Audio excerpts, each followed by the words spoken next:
kemudian tentu eh, bagaimana pelayanan kita terhadap Ya. stakeholder kita, baik internal stakeholder maupun eksternal stakeholder ya. Jadi ini menunjukkan bahwa good good university governance ini memang sudah Ya. lebih baik semakin tahun tentu akan semakin baik ya. Kemudian transparansi, accountable ini juga misalkan ada masyarakat ingin tahu apa gitu, kita Ya. punya fasilitas-fasilitas untuk itu, misalkan BPID, kemudian ULT, unit layanan terpadu dan sebagainya. Jadi mahasiswa bisa mahasiswa atau masyarakat luas Ya. ini bisa mengakses semua apa yang kita miliki, Ya. termasuk aset yang ada yang kita miliki di Universitas Udayana.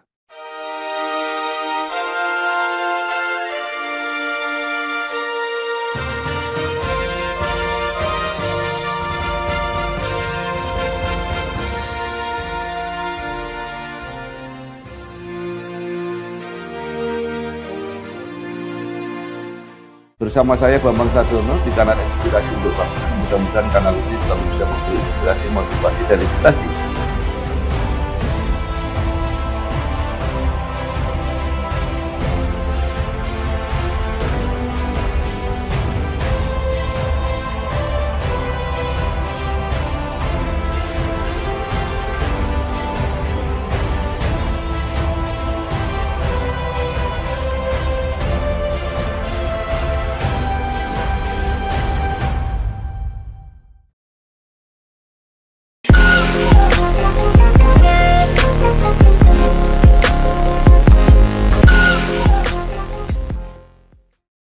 Assalamualaikum warahmatullahi wabarakatuh.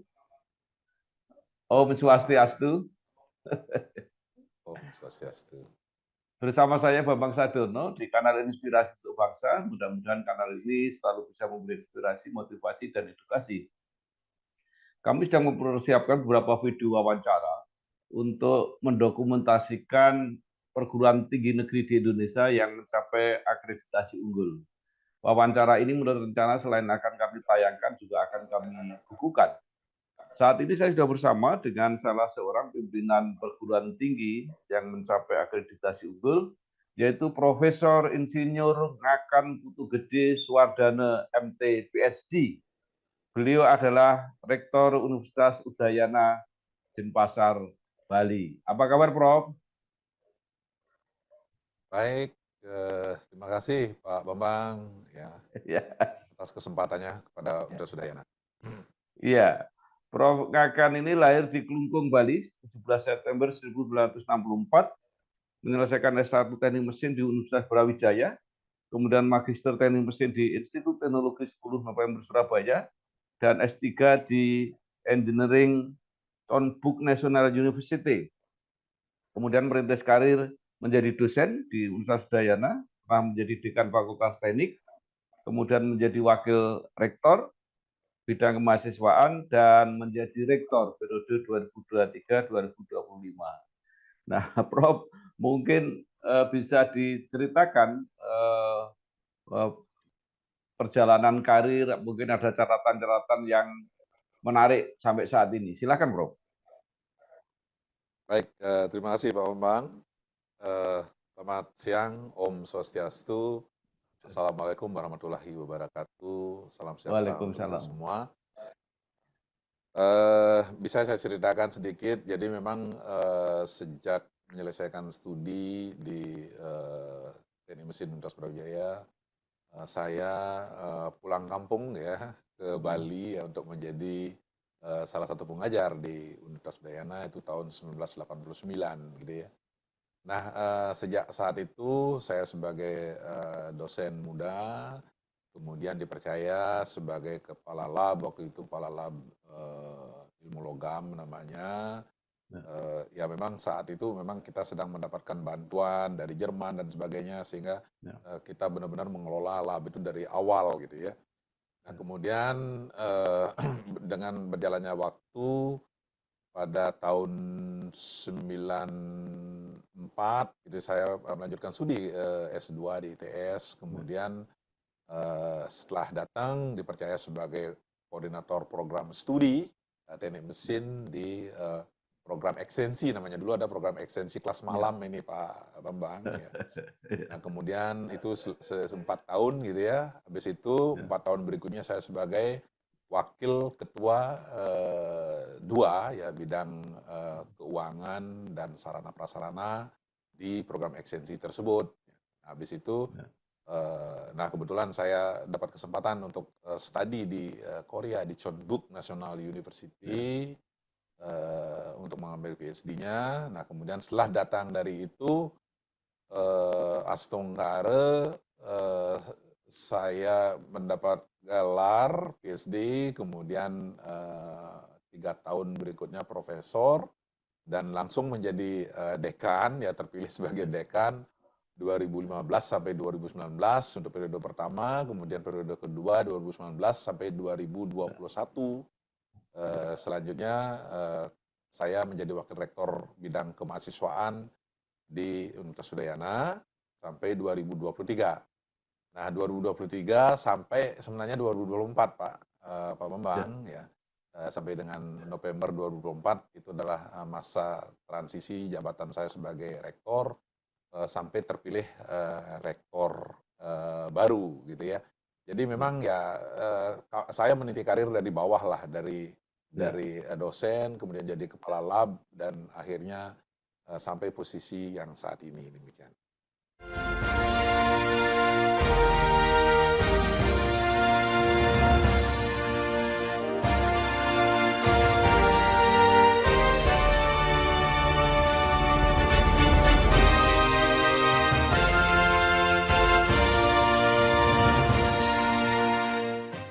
Ya. Baik, Prof. Prof Ngakan merintis karir dari bawah, mulai dari dosen, jadi cukup panjang. Mungkin bisa bercerita tentang perjalanan Universitas Udayana sendiri, dinamikanya, perjuangannya, hingga sampai sekarang bisa mencapai akreditasi unggul, Prof. Ya, baik. Memang UNUD ini mengikuti AIPT, jadi untuk akreditasi institusi, akreditasi perguruan tinggi, pertama kali itu tahun 2008, Pak Bambang ya. Ya. Yang itu saat pertama kali ya 2008 ya. Dengan saat Ya. itu masih 7 standar akreditasi yang harus kita lengkapi sebagai evaluasi diri kita. Nah, akhirnya proses akreditasi ini berlangsung, kemudian tahun 2009, tepatnya tanggal 10 Januari 2009, Universitas Udayana memperoleh peringkat terakreditasi B, baik gitu ya. Memang saat itu jumlah program studi kita sekitar 106 program studi waktu itu, dengan akreditasi A sebanyak 21, kemudian akreditasi B sebanyak 63 prodi, dan C masih 21 prodi ya. Cukup banyak juga waktu itu ya. Sehingga akreditasinya memang cocoknya memang di B gitu ya. Nah kemudian dengan berjalannya waktu ya, di tahun 2013 ya, ini kita mengajukan lagi akreditasi. Jadi pada 2014 keluar akreditasinya masih tetap B. Ya, masih tetap B di 2014. Jadi persis 5 tahun itu kan setiap 5 tahun akreditasi itu harus kita ikuti gitu ya. Nah masih B, tentu kita masih wah ini kok masih B juga gitu ya. Akhirnya ya dengan semangat dari seluruh sivitas akademika termasuk alumni ya, termasuk pengguna stakeholder, pengguna lulusan kita juga kita komunikasi terus, kita perbaiki apa yang kurang, apa yang masih lemah. Nah ini kita apa namanya, kita tingkatkan, ya, kita tingkatkan. Jadi dengan berjalan itu tidak saja akreditasi APT, kemudian tapi kita harus perkuat bagaimana dengan akreditasi di masing-masing prodi kita. Ini kita perbanyak gitu ya, akreditasi A-nya, kemudian ya Astonggare, alhamdulillah pada tahun 2016 itu kan kita mengajukan apa namanya akreditasi dan terakreditasilah A waktu itu. Gitu Pak, ini perjalanannya cukup panjang dari 2008 sampai 2016 A gitu ya. Nah unggulnya itu setelah adanya konversi. Karena kan dengan ya, adanya perban PT yang baru, ya jadi harus unggul gitu ya. Jadi pada tahun ya, 2022 itu kita mengajukan apa namanya konversi dari A ya, ini ya. Nah kemudian disetujuilah menjadi unggul pada saat 2022 eh, program apa namanya institusi kita gitu. ya. Baik, Prof.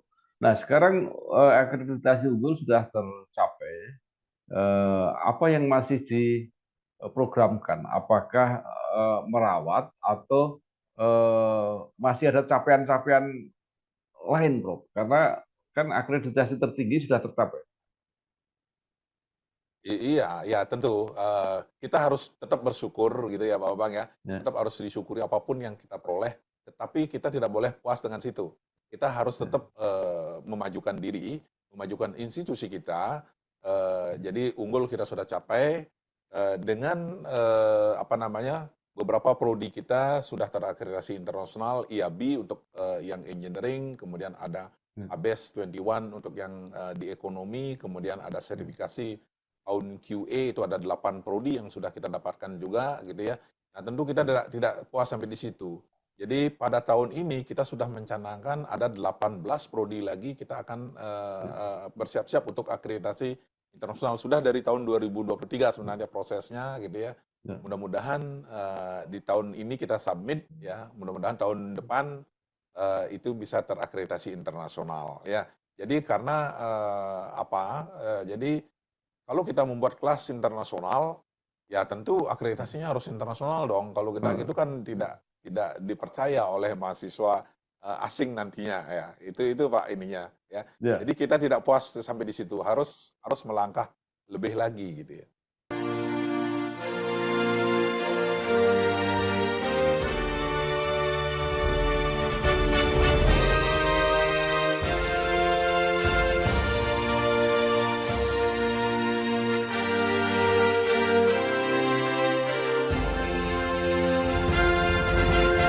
Ya, baik. Udayana mempunyai kelas internasional. Mungkin selengkapnya bisa diceritakan student body di UNUN, Prof. Jumlah mahasiswa, program studi, keadaan para staf pengajar, bahkan mungkin sampai ke alumni kali. Ya, izinkan saya buka data ini Pak ya. Jadi Ya, karena datanya harus ini nih harus kita lihat ini. Baik.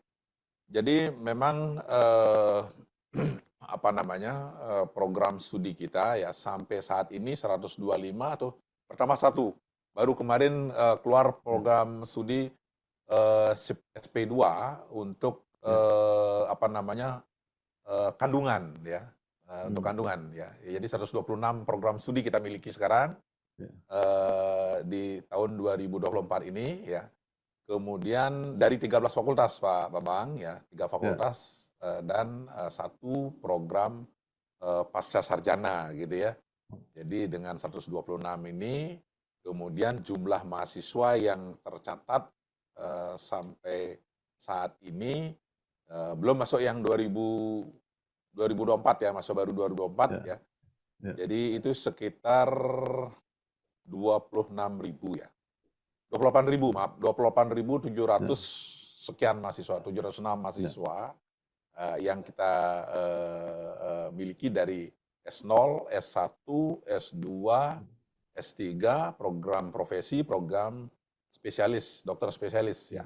Jadi 28.706 mahasiswa. Ya. Nah tentu dengan jumlah mahasiswa yang sebegitu banyak ya, kita tentu ini tidak bisa harus disupport oleh banyak dosen juga gitu ya.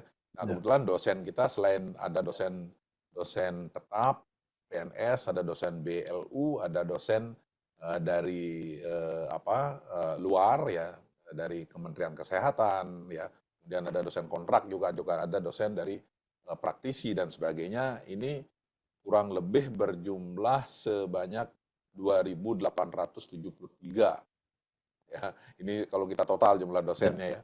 ya. Nah, kemudian tidak cukup hanya tenaga pendidik saja, tenaga kependidikan juga ini ya, memegang peranan yang sangat penting. Jadi, ya, kalau tanpa supporting staff ini, ya kita juga tidak bisa apa-apa gitu ya. Itu ada 1.679 ya, tenaga kependidikan yang kita miliki gitu ya, Pak, ya. Nah, dari sekian, dosen atau tenaga pendidik ya, ini, kita sekarang punya 222 ya, guru besar, ya, full profesor ya, karena di Indonesia kan kita tidak mengenal asisten profesor, associate profesor ya, gitu ya, hanya full profesor ya. Profesor kita, sudah, 222 ya.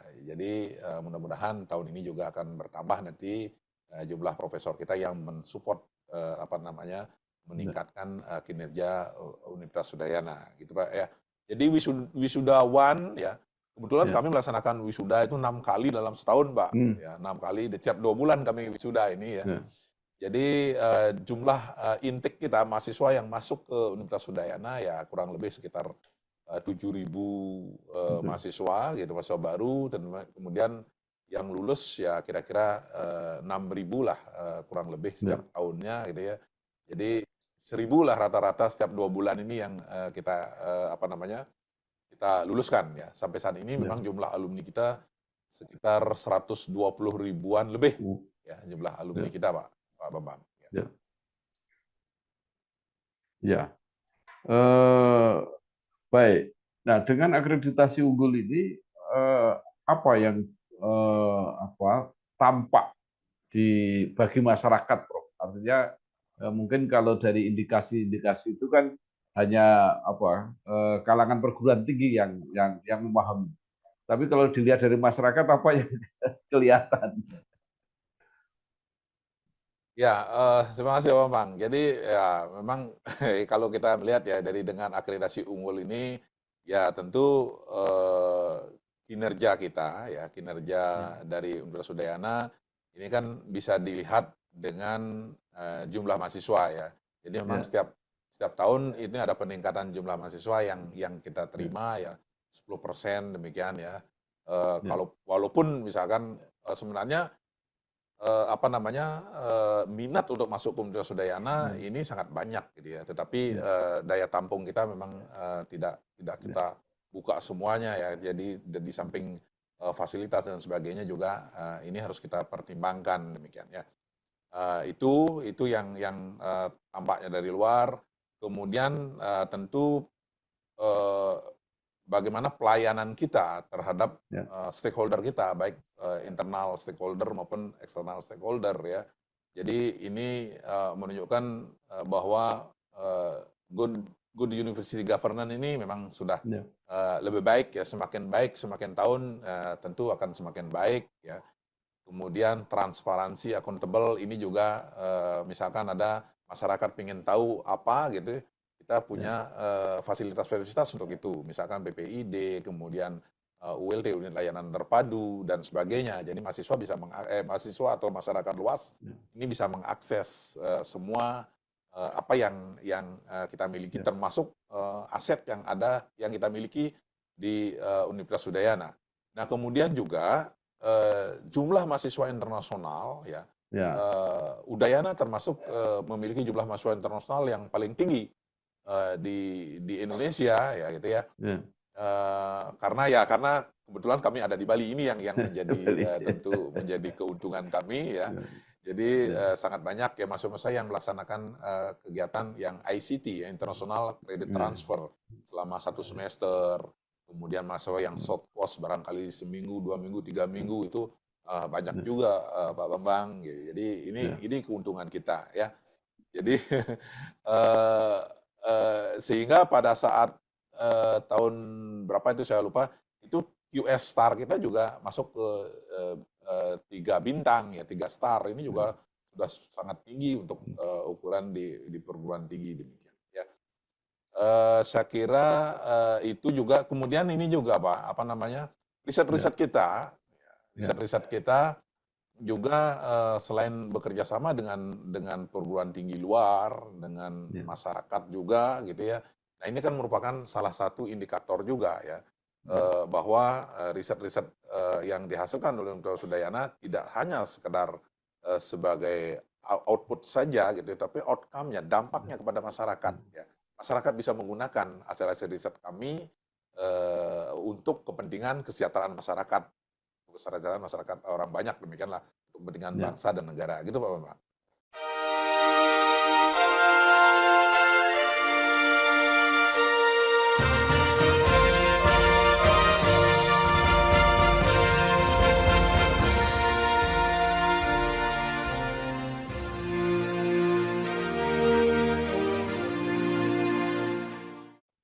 Ya, baik. Mungkin bisa diceritakan mengenai riset atau inovasi yang tadi berdampak besar, artinya bisa implementasikan baik oleh industri maupun oleh lembaga-lembaga yang lain, Bro. Ya, banyak riset-riset kami ya, misalkan seperti apa namanya, riset tentang pariwisata gitu ya. Ya, Jadi pariwisata ini kan di Bali ini sebagai pusatnya pariwisata gitu ya. Jadi kami ya, punya juga pusat unggulan institusi PUI namanya, PUI di bidang ya, pariwisata, Pak. Jadi ya, mungkin baru satu-satunya di Indonesia ada PUI pariwisata ini ya. Jadi ya, inilah hasil-hasil riset ini banyak digunakan, diimplementasikan hampir ke seluruh Indonesia ya. ya, Ada yang ke Kalimantan sampai ke Indonesia Timur, ini sudah jangan dibilang lagi gitu ya. Jadi ya, apapun itu hasil-hasil riset itu banyak diadopsi ya, untuk pengembangan pariwisata di daerah-daerah yang ingin mengembangkan pariwisataannya. Nah, itu ya, salah satu. Kemudian riset-riset yang lain ya tentu yang apa namanya, masalah produk-produk riset yang misalkan seperti kecantikan, macam-macam, ini ada VCO ya, dan sebagainya. Ini pun banyak digunakan oleh masyarakat, banyak sudah diimplementasikan di masyarakat, dijual produksinya ke masyarakat gitu ya. Jadi banyak Pak sebenarnya ya.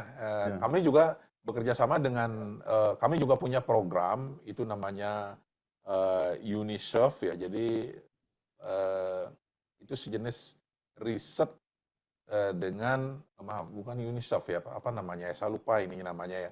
Kita punya riset harus berkolaborasi dengan perguruan tinggi yang 100 terbesar di dunia. hmm, Ini setiap tahun ya, setiap tahun kita punya. Nah, tentu hasil risetnya ini juga sangat-sangat kompetitif nantinya setelah dihasilkan ya. Memang sampai saat ini belum kelihatan hasilnya kemudian diimplementasikan di pasar ya. Karena ini baru-baru berjalan 2 tahun gitu ya. Jadi kita berharap nanti pada tahun yang ketiga 2025 ini sudah ya, bisa, hasilnya sudah kelihatan nanti dan bisa diimplementasikan. Gitu Pak. Jadi ya, baik. setiap tahun kami punya program itu. Baik, sekarang bicara mengenai alumni, Prof. Jadi perguruan tinggi ini di di masyarakat itu dikenal atau diwakili oleh para alumninya. Mungkin bisa diceritakan ini kiprah alumni Udayana ini seperti apa? Ya, baik. Jadi alumni Udayana ini ya memang sudah berkiprah di seluruh negara ya. Bahkan ada yang sebagai duta besar gitu ya. Ya, Sampai saat ini masih ada duta besar di mana gitu ya, di kalau tidak ya, salah di Afrika gitu ya. Di mana lagi gitu ada, saya lupa ininya ya. Duta besar, kemudian ada sebagai gubernur, wakil gubernur ya, ya, ada sebagai dirjen, dan banyak lagi lah ya. Jadi ya, apa yang telah kita hasilkan alumni kita ini, mereka sudah ada yang sebagai pengusaha, ada yang sebagai dosen dan sebagainya ya. Banyak hal yang apalagi kalau di Bali ini kalau kita lihat 1, 2, 3 gitu, 10 orang, dari 10 orang itu ya mungkin 5 atau 6 itu alumni dari Udayana lah, demikian ya. Nah, di nasional juga ada jadi menteri dan sebagainya, itu ada Pak ya, ya. Jadi ya, ya, jadi peran peran alumni memang saat ini ya ini sangat kita butuhkan ya. Jadi apalagi sekarang sudah terjadi pergantian, ini kan pergantian setiap 4 tahun demikian, jadi kepengurusan alumni, sekarang kepengurusan sudah baru, kami memang sangat memfasilitasi agar peran alumni ini memang Ya. betul-betul ya, betul-betul bisa berkontribusi kepada alma maternya ya. Jadi kita minta memang selama ini alumni Udayana belum memiliki dewan pimpinan di daerah-daerah masing-masing di daerah-daerah seluruh Ya. Indonesia ini. Ya, kami sudah bicara dengan ketua alumni yang baru, ketua alumni kami namanya Ikayana, Ikatan Ya. Alumni Udayana, itu Ikayana. Ya. Kami sudah bicara, mohon dibuat di masing-masing provinsi ini ada perwakilan alumni. Ya, sampai saat ini belum ada, Pak. Hanya ada di Timor Leste dan Jakjaban ya, Jakarta, Jawa Ya. Barat, Banten gitu. Itu yang aktif ya. Tetapi untuk yang saat ini kami minta seluruh ini harus ada DPD-nya. Bila perlu Ya. sampai DPC gitu ya. Ya. Kita harapkan ini. Jadi sehingga sehingga kita bisa tahu alumni kita itu ada di mana. Kemudian perannya sebagai apa ya, pekerjaan mereka gitu ya. Dan banyak hal yang harus bisa kita dapatkan dari informasi-informasi itu, sehingga begitu kita punya lulusan baru, nah kita bisa Ya. informasikan kepada DPD, DPC ini, oh ini ada alumni Ya. kita ini yang kembali ke daerah asalnya dan sebagainya gitu ya. Jadi ini yang kita harus Ya. jaga komunikasi ini, sehingga alumni ini bisa berperan tidak saja secara material, tetapi secara moral dan sebagainya ini kepada alma maternya. Nah, kita tidak bisa lepas dengan alumni karena saat Ya. perbaikan kurikulum, revisi kurikulum, kita perlu alumni ya untuk memberikan masukan gitu, Pak ya. Ya kan kita tidak bisa buat kurikulum sendiri. Jadi Ya. Ya. alumni, kemudian pengguna lulusan kita ya, dan masyarakat luas pun kita perlukan juga gitu. Jadi itu Pak Bambang. Iya, Pak. Baik.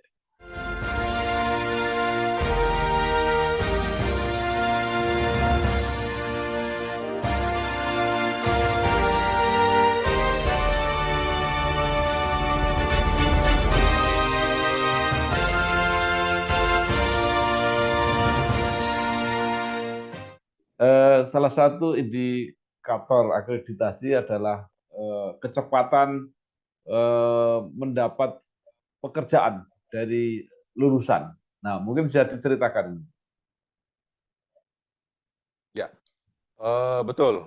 Jadi memang itu merupakan indikator kinerja utama kita, Pak. Jadi indikator kinerja utama nomor 1 ya, di mana yang di situ dinyatakan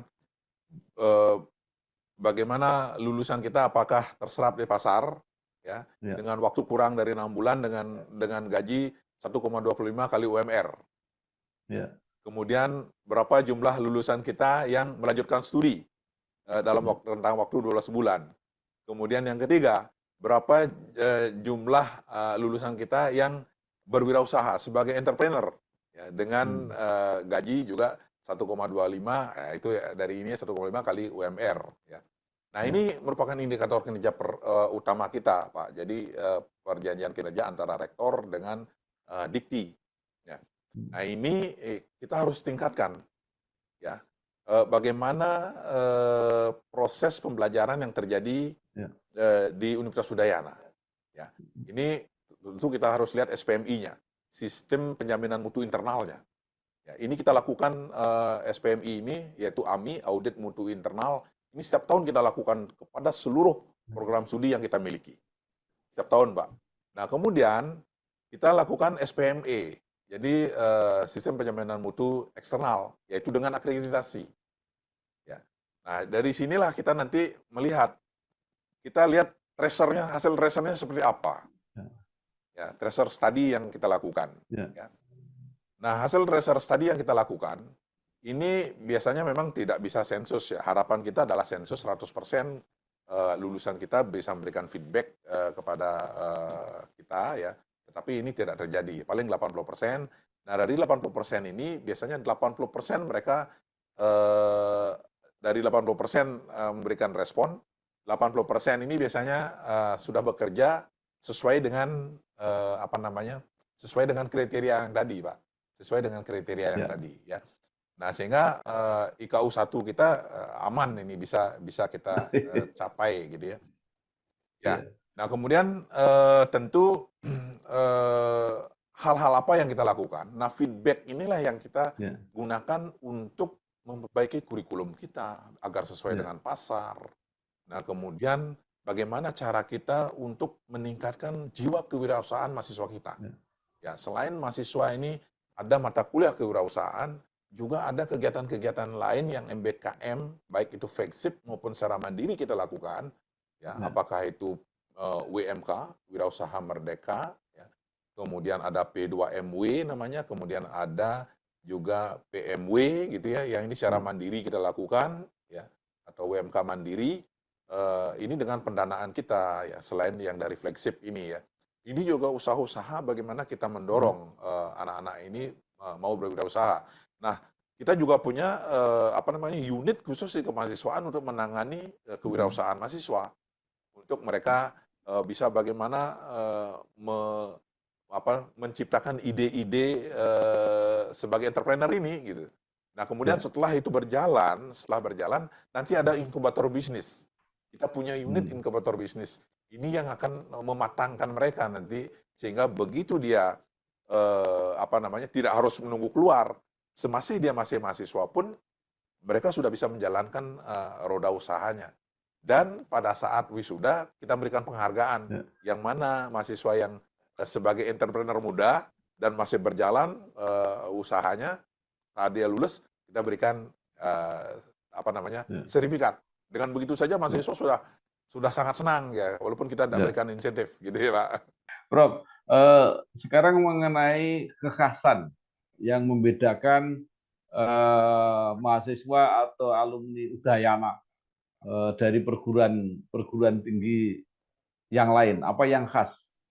Termasuk karena berada di dalam kultur Bali yang mungkin juga khas. Ya baik, Pak Bambang. Jadi begini, memang kekhasan Universitas Udayana. Jadi kita malah punya pertor ya tentang standar ya. Jadi ada standar, kan sebenarnya ada beberapa standar ini ya. Standar pendidikan, standar penelitian, standar pengabdian masyarakat, dan standar khusus. Nah, di standar khusus ini kita punya standar pola ilmiah pokok Universitas Udayana. Nah, apa pola ilmiah pokok Universitas Udayana? Itu adalah kebudayaan. Nah, ini sudah dicanangkan oleh pendahulu kami, itu sejak tahun 1975, kemudian disetujui di rapat senat tahun 1976 itu, bahwa pola ilmiah pokok Universitas Udayana adalah kebudayaan. Ya, jadi memang sampai saat ini pun PIP itu, kebudayaan itu masih sangat melekat di seluruh aktivitas kegiatan-kegiatan yang dilaksanakan baik oleh mahasiswa, dosen, pegawai. Jadi semuanya basisnya adalah kebudayaan. Itu Pak. Jadi itulah yang penciri khususnya Universitas Udayana gitu ya. Jadi kebudayaan yang pola ilmiah pokok kita gitu ya. Jadi di standar sudah ada, kemudian pertor juga sudah ada gitu. Tinggal sekarang diimplementasikan pun ya di pengajaran, di penelitian, di pengabdian pun harus berbasiskan kebudayaan ya. Kebudayaan lokal Bali ya. Kita punya namanya Trihita Karana, Pak. Trihita Karana ya. Jadi bagaimana hubungan manusia dengan Tuhannya, bagaimana hubungan manusia dengan manusia, bagaimana hubungan manusia dengan lingkungan. Jadi ini melekat sekali ya. Jadi ini harus sinkron semuanya, tidak bisa hanya satu saja kita jalankan, yang lainnya tidak, ya, atau dua saja kita jalankan, yang lainnya tidak. Tetapi ini harus menjadi satu kesatuan, ya, kita karena ini, sehingga benar-benar kebudayaan ini bisa dijalankan dengan baik demikian. Itu yang pola ilmiah pokok kita gitu Pak ya. Pak Bambang.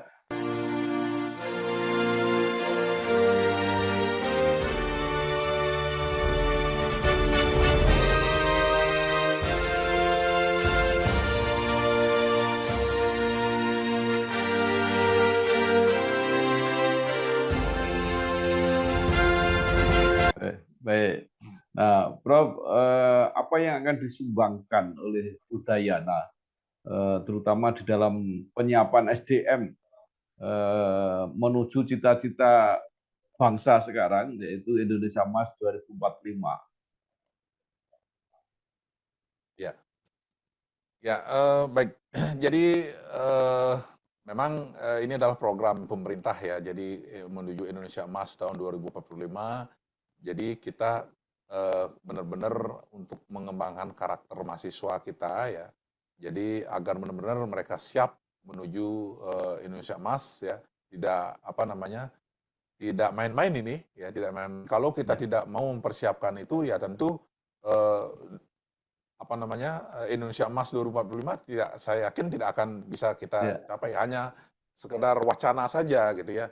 Jadi pengembangan karakter kita, anak-anak kita, kemudian bagaimana mereka benar-benar cinta kepada NKRI, kemudian bagaimana mereka benar-benar bisa memahami apa arti ya, Pancasila dari masing-masing sila dan mengimplementasikan Pancasila itu dengan baik.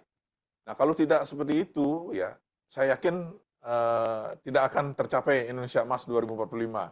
Ya, jangankan Indonesia Emas 2045, NKRI tetap ajeg sampai 2045 saja, kita khawatir. ya, Ya, kita akan khawatir ya. Tetapi ya, ya kita harus berusaha ya. Semua elemen masyarakat ya, ya kita bergerak dari perguruan tinggi ya, karena anak-anak kita ini kan sebenarnya kita terima mereka sudah memiliki karakter masing-masing. ya, Nah, tetapi ya, kita tidak mau menyerah di situ, tetapi kita harus bagaimana membangkitkan apa namanya, karakter baiknya mereka ya. Jadi ya, untuk memahami bahwa NKRI ini begini loh ya. Kemudian ya, Pancasila ini seperti ini, Undang-Undang Dasar 45 seperti ini. ya, Nah, itu kita tanamkan dengan ya, baik ya. Kemudian di samping itu ya tentu proses pembelajaran yang ada sekarang ini memang betul-betul juga kita harus mengikuti eranya sekarang ya. Tidak bisa kita ya, monoton proses pembelajaran yang saat saya kuliah sebagai S1 kita tetap ajarkan di masa sekarang dengan metode yang sama yang dulu, ini tidak mungkin ya. Harus ya, harus mengikuti zaman ya. Sekarang eranya digitalisasi. Bagaimana kita ya, bisa ya, menerapkan digitalisasi ini kepada seluruh anak-anak kita, segala proses pembelajaran dan sebagainya, ini juga harus kita persiapkan dengan betul, sehingga ya, dengan kemajuan teknologi ya yang mendesak kita dari berbagai ini pun bisa kita antisipasi demikian Pak. Jadi kalau tidak ya, Pak. demikian ya kita akan tergilas, ya kita akan tergilas. Ya, Dan apa namanya, pengembangan teknologi ini juga kita harus ikuti, tidak kita hanya ya, sebagai user saja ya. ya, Kita harus sebagai produsen harusnya ya. ya, Karena pangsa pasar kita sangat jelas. Ya, ya, 280 juta penduduk Indonesia. ya, Ya. Kalau kita hanya sebagai user saja, ya kita sebagai pasar ya, empuk dari negara luar. ya, Tapi bagaimana kita harus menjadi apa namanya, sebagai produsen. Nah, ini yang harus kita tanamkan juga jiwa-jiwa ini ya, kebangsaan, kemudian jiwa militansi bahwa Indonesia ini adalah negara besar demikian. ya, Kita harus apa namanya, tanamkan kepada anak-anak kita. Bagaimana Jepang, Korea bisa maju. Ya ya, negaranya kan kecil sebenarnya Pak dibandingkan dengan ya, kita kan. Tetapi mereka ya, punya semangat untuk meningkatkan ya, SDM. Sumber daya alam mereka tidak punya, tetapi SDM-nya mereka ya, tingkatkan. Nah, kita sumber daya alam punya. SDM kita punya, ya, tinggal meningkatkan saja SDM kita sebenarnya ini Pak ya. ya. Jangan tidur gitu ya, jangan tidur ya. Iya, baik. Terakhir, Prof, ada rencana dari Kemendikti atau Ban PT akan mengubah eh, status akreditasi unggul ini dan akan dimulai rencana 2025. Nah, apa saran eh, kalau akan diganti seperti apa? Karena beberapa rektor yang saya wawancarai itu menganggap bahwa akreditasi ini menjadi motivasi untuk menjaga dan meningkatkan kualitas perguruan tinggi. Ya betul. Monggo. Jadi memang dengan akreditasi ya, baik itu akreditasi APT, akreditasi program studi, ini kan merupakan apa namanya, salah satu indikator kita untuk bisa kita tahu bahwa sampai di mana sih posisi perguruan tinggi kita, posisi program studi kita. Saya kira ini sudah sangat baik gitu ya. Artinya ya kalau memang itu dirubah seperti apa nanti perubahannya ya, apakah model pengklasteran atau model-model yang lain yang akan digunakan ya. Cuman ya tentu harapan kami ya bagaimana BAN PT ya, Badan Akreditasi Nasional kita bisa mengklaster atau meranking ya perguruan tinggi kita ya agar bisa apa namanya secara transparan lah. Jadi penilaiannya bisa reliable, kemudian transparan, akuntabel ya, sehingga ya itu tadi Pak. Jadi perguruan tinggi itu kita biar tahu kita posisinya di mana sih posisi perguruan tinggi kita. Ya kalau enggak begitu nanti kan ya kita berjalan seperti biasa-biasa saja. Oh ini sudah baik perguruan tinggi kita, akreditasinya sudah bagus. Tetapi perlu juga memang ada apa namanya perankingan seperti itu ya, seperti misalkan ada atau dari WUR, dari QS dan sebagainya. Jadi itu harapan kami. Yang penting apapun yang akan dilakukan oleh BAN PT ini bisa transparan, akuntabel gitulah ininya pada prinsipnya apa namanya yang bisa menjadi apa namanya untuk meningkatkan perguruan tinggi kita lah gitu. Biar kita tidak puas sampai di situ gitu loh, tapi artinya kita tahu posisi perguruan tinggi kita. Ya, perguruan tinggi di Indonesia kan cukup banyak, ada 4.000 lebih Pak. Ya, ada 4.000 lebih gitu ya. Iya 4.000 lebih. Ya, baik. Terima kasih sekali Profesor Insinyur Ngakan Putu Gede Suwardana MT PhD, Rektor Universitas Udayana Bali, yang sudah menyampaikan banyak hal tentang Universitas Udayana. Mudah-mudahan membantu masyarakat mengenali dan mungkin ada kesempatan untuk bekerja sama atau bahkan mendapatkan pendidikan baik dari dalam maupun dari luar negeri para mahasiswanya. Sekali lagi selamat Prof. Terima kasih. Sukses. Wassalamualaikum warahmatullahi wabarakatuh. Om Santi, Santi, Santi Om.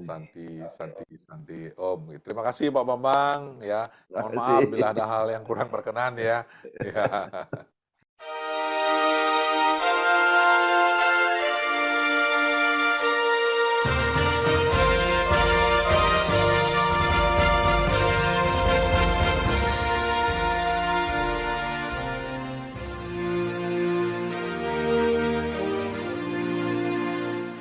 Bersama saya Bambang Sadiono di kanal Inspirasi untuk Bangsa. Mudah-mudahan kanal ini selalu bisa memberi inspirasi, motivasi, dan edukasi